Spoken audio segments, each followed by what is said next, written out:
Have you ever been out somewhere and somebody asks you what you do for a hobby? What do you do for fun? And you don't really know exactly how to answer that question. You don't typically tell them the actual truth of like something that you worked on 10 hours the weekend before. Instead, you pick something, maybe I enjoy watching Netflix or reading or, working out, whatever it is, something that feels a little more just kind of generic and kind of acceptable so that you can hopefully move on from that conversation because maybe you're a little bit ashamed of it if we're being really honest. Well, why is that? Well, today we're going to talk about that. We're going to talk about why that is and then kind of some things that we can do to hopefully overcome that because I think it's important that we feel the freedom to share our hobbies and is as unique as they may be, right? So one of the reasons I think that is because, first of all, we live in a side hustle culture. And so in that side hustle culture, everything is very much geared toward making money. In other words, if you've got a hobby, how do you monetize that? Because it's so much stuff anymore. It seems like everywhere you turn on YouTube, social media, all these different things. And so the next thing you know, you tell people you do woodworking, they're like, oh, do you sell your stuff? Well, if you're a painter, are you in an art gallery? If you enjoy baking, have you thought about starting a bakery? And we are in this side hustle culture, and it's this world where we constantly feel like we've got to be doing that. And if we're not doing that, well, then we don't want to bring up our hobby because then people are maybe they're going to judge us about that, or we just feel uneasy, or maybe we just don't want to have the conversation. And I think that it's okay for us to bring that up, and then when people say, well, do you sell what you do? Do you sell your products, or do you sell your woodworking, or whatever that thing is? We can just go, no, it's a hobby. And I think that's the part that we forget sometimes, is that a hobby it's just a thing that we do that brings us joy to have fun. It doesn't have to actually make us money. I think that if it makes us money, it starts to lose the value of actually being a hobby. I think that we forget that. We forget that a hobby is to just kind of have this place that we can go, this thing that we enjoy doing that brings us joy without a lot of pressure and without a lot of stress. If I'm being honest, I struggle with this because I feel like I have a ton of hobbies. And one of the things that I feel like that has kind of happened since I started doing woodworking and then when I shifted it into YouTube was that I kind of lost the feeling of it being a hobby. It became a little bit more and more like where it's just like a constantly having to crank out content. And so it feels a little bit less like a hobby. I have a ton of different hobbies. I play guitar. I'm a worship pastor at my church. I love to hunt and fish. I love reading comic books. I honestly probably struggle because I feel like maybe I have too many hobbies. And so that's one of my biggest things. But for me, because I have so many different things that I enjoy, people ask me that question, I still tend to go to the ones that I feel like are like in the hierarchy of like, what is the coolest? And so a lot of times I will lead with guitar. Like I feel like that's a little more socially acceptable, right? I'll say, oh, I play guitar.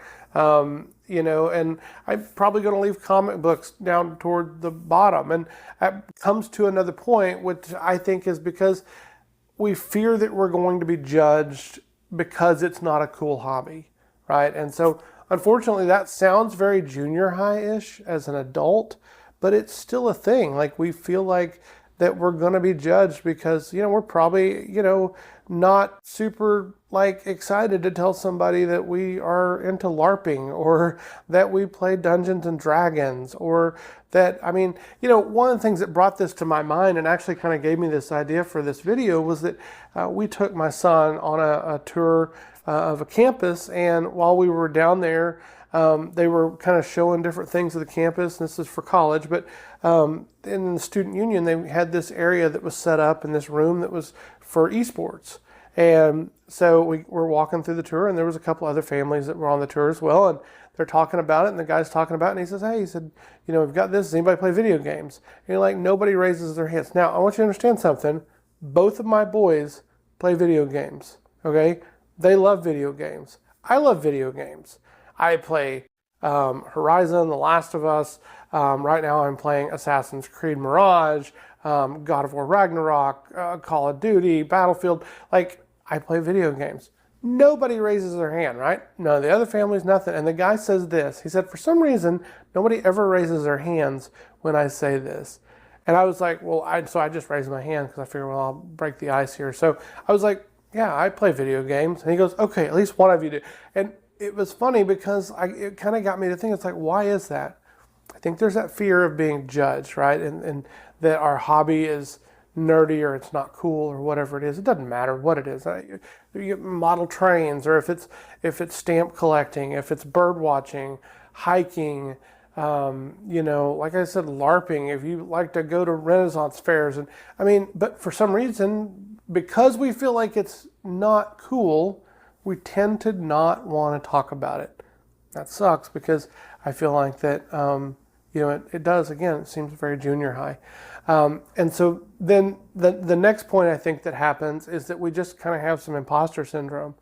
We feel like, man, I'm just, yeah, I do woodworking, but I don't do woodworking like this, or I don't have this, or I don't have whatever it is, and so we don't feel like that we're good enough, or because we're not selling our stuff, then we don't feel like that makes us a real whatever, and we forget that the point of the hobby, so it's not about the fact that we have to be some kind of a professional hobbyist.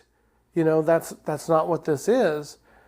It doesn't matter if you're good at it. Like, that's not the point of the hobby. The point of the hobby is that you do something that you enjoy, that you're like, man, this is a lot of fun. It's just kind of a way for me to just kind of take a load off at the end of the day and just enjoy my Saturday or whatever that thing is. I don't do it necessarily because I'm good at it. I do it because I enjoy it. I enjoy whatever that thing about it is. And so, I think that imposter syndrome can really kind of hammer us up as well.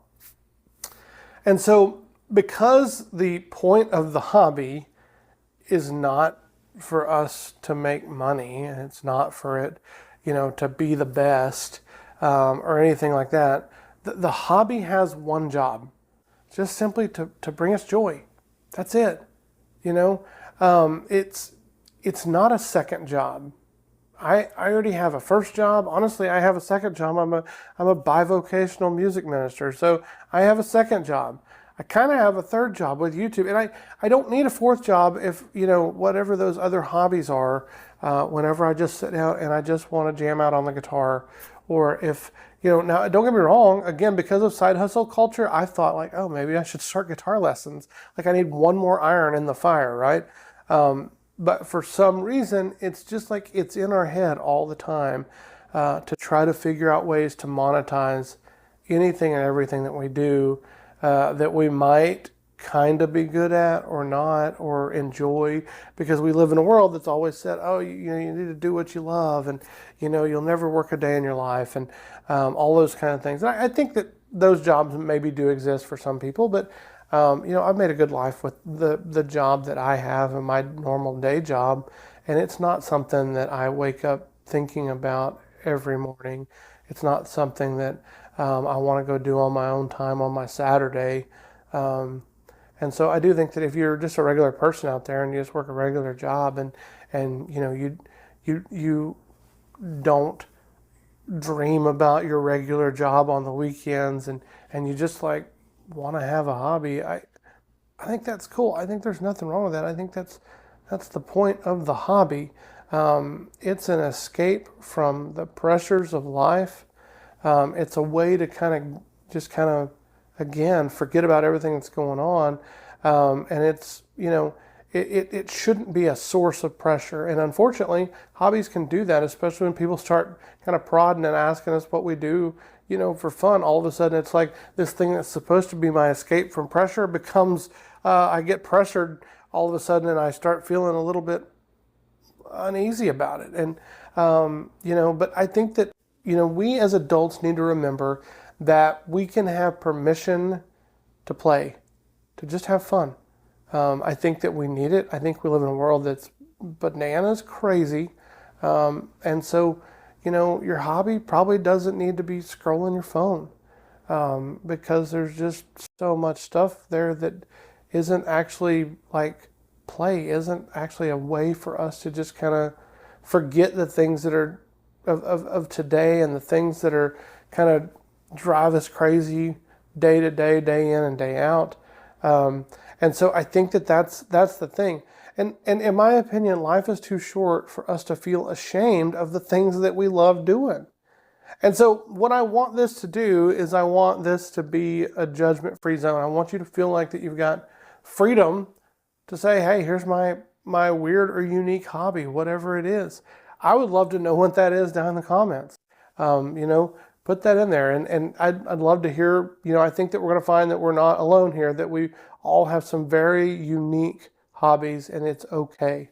So if I can tell you one thing, it's to be proud of what you do and love what you do and just have a good time with it. And man, everybody else, if they want to laugh about it, if they think it's silly, whatever, they can go kick rocks.